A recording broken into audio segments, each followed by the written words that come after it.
Assalamualaikum warahmatullahi wabarakatuh. Nama saya Suci Triwaini, NIM 1830101074. Bila saya akan menjelaskan tentang LGBT dalam pandangan Islam.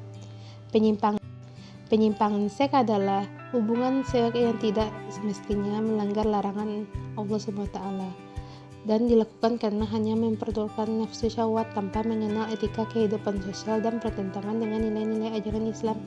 Menurut Kamus Besar Bahasa Indonesia dijelaskan istilah LGBT yaitu yang pertama lesbian. Lesbian adalah pasangan perempuan dengan perempuan yang mencintai atau merasakan rangsangan seksual sesama jenisnya atau yang biasa disebut sebagai homoseks. Yang kedua itu gay. Gay adalah pasangan laki-laki dengan laki-laki yang mencintai atau merasakan rangsangan seksual sesama jenisnya. Yang ketiga itu biseksual, yaitu orang mempunyai sifat kedua jenis kelamin laki-laki dan perempuan yang mana ia tertarik kepada kedua jenis kelamin tersebut baik kepada laki-laki maupun kepada perempuan dalam waktu yang bersamaan. Yang keempat yaitu transgender.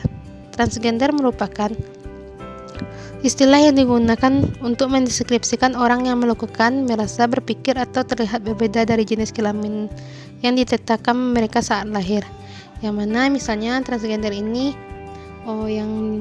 dia terlahir sebagai wanita tapi dia merasa dirinya itu sebagai laki-laki. Yang mana nantinya dia berpikir dan merasa jenis kelaminnya itu berbeda dengan apa yang dirasakannya pada dirinya tersebut, yang mana dia nantinya akan nekat mengubah apa yang telah ditentukan oleh Allah sejak lahir kepadanya. Selanjutnya yaitu dalil tentang LGBT. Dalam pandangan Islam, pada dasarnya Allah menciptakan manusia ini dalam dua jenis, yaitu laki-laki dan perempuan, yang mana dalam firman Allah surah An-Najm ayat 45 yang artinya, dan bahwasannya dialah yang menciptakan berpasang-pasangan pria dan wanita, yang mana ayat di atas telah menunjukkan bahwa manusia di dunia itu hanya terdiri dari dua jenis saja, laki-laki dan perempuan, dan tidak ada jenis lainnya. Tetapi dalam kenyataan kita dapatkan seseorang tidak mempunyai status yang jelas, bukan laki-laki dan bukan perempuan. Nah, ketiga yaitu integrasi LGBT dengan aspek sosial, teknologi, dan budaya. Yang pertama yaitu integrasinya dengan teknologi. Kemajuan teknologi akibat era globalisasi mempengaruhi banyak perubahan yang terjadi di masyarakat saat ini. Salah satunya adalah kebebasan dalam berekspresi.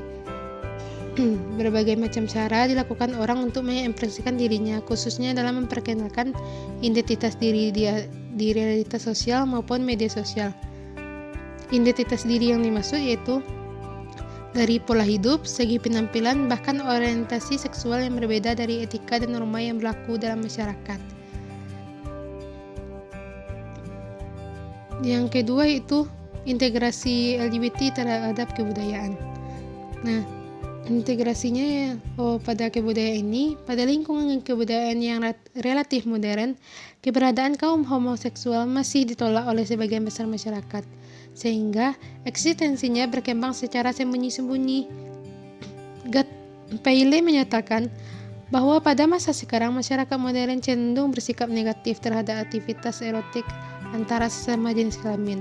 Pandangan negatif mengenai homoseksual inilah menyebabkan homoseksual cenderung tidak diterima dalam masyarakat, rentan mengalami diskriminasi, cemoohan atau serta sanksi-sanksi sosial lainnya.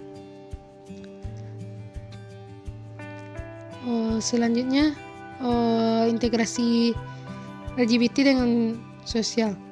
Di Indonesia, perilaku menyimpang ini sudah sangat meresahkan seluruh elemen masyarakat, khususnya yang ada di Indonesia.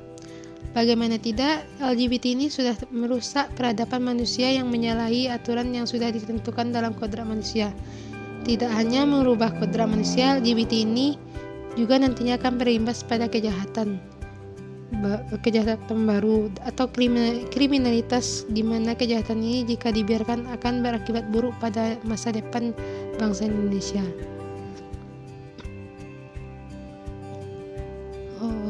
Mungkin sekian penjelasan saya. Assalamualaikum warahmatullahi wabarakatuh.